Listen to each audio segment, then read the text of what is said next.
Hello అండి, అందరికి నమస్తే. ఎంసీసీ లేటెస్ట్ అప్డేట్ అయితే వచ్చింది. కౌన్సిలింగ్ షెడ్యూల్ అయితే రిలీజ్ అయితే చేయడం జరిగింది. ఇక్కడ మీకు చూడొచ్చు, దాదాపు మీకు ఒక పీడిఎఫ్ అయితే ఇవ్వడం జరిగింది. నేను మీకు ఇన్ డీటెయిల్గా ఈ రోజు వీడియో ఎక్స్ప్లెయిన్ చేస్తాను.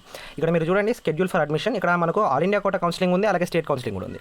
So first round of counselling all India కోటాలో మనకు 21 జూలై నుంచి 30 జూలై వరకు అయితే మనకు ఉంటుంది. సో వెరిఫికేషన్స్ ఎప్పుడు చేసుకోవాలి మనం అంటే, verification of joint candidates data by MCC అంటే ఫస్ట్ రౌండ్ అయిపోయిన తర్వాత జాయిన్ అవుతారు కదండి కాలేజ్లో మీకు వెరిఫికేషన్ అనేది చేస్తారు. సో 7th ఆగస్ట్ నుంచి 8th ఆగస్ట్ వరకు ఉంటుంది. సో స్టేట్లో ఫేజ్ 1 ఎప్పుడు స్టార్ట్ అవుతుంది? 30 జూలై రోజు స్టార్ట్ అయ్యి 6th ఆగస్ట్ వరకు ఎండ్ అవుతుంది అనమాట. వెరిఫికేషన్ ఎప్పుడు చేసుకుంటామంటే సర్టిఫికేట్స్ 13 to 14 ఆగస్ట్ కాలేజ్లో. So last date of joining అయితే ఇక్కడ ఇవ్వడం జరిగింది. సెకండ్ రౌండ్ ఎప్పుడు స్టార్ట్ అవుతుంది? 12th ఆగస్ట్ స్టార్ట్ అవుతుంది. సో 20 ఆగస్ట్ క్లోజ్ అయిపోతుంది. స్టేట్లో అయితే 19th ఆగస్ట్ స్టార్ట్ అయ్యి 29th ఆగస్ట్ క్లోజ్ అవుతుంది. సో రౌండ్ 3 చూడండి, 3rd సెప్టెంబర్ స్టార్ట్ అవుతుంది, 10th సెప్టెంబర్ ఎండ్ అవుతుంది. అలాగే స్టేట్లో 9th సెప్టెంబర్ స్టార్ట్ అయ్యి 18th సెప్టెంబర్ రోజు ఎండ్ అవుతుంది. ఓకేనా? నెక్స్ట్, ఒకవేళ స్టే వేకెన్సీ రౌండ్ ఉంటే 22nd సెప్టెంబర్ నుంచి 26th సెప్టెంబర్ వరకు ఉంటుంది. అదే స్టేట్లో అనుకోండి 25th సెప్టెంబర్ నుంచి 29th సెప్టెంబర్ వరకు అయితే ఉంటుంది.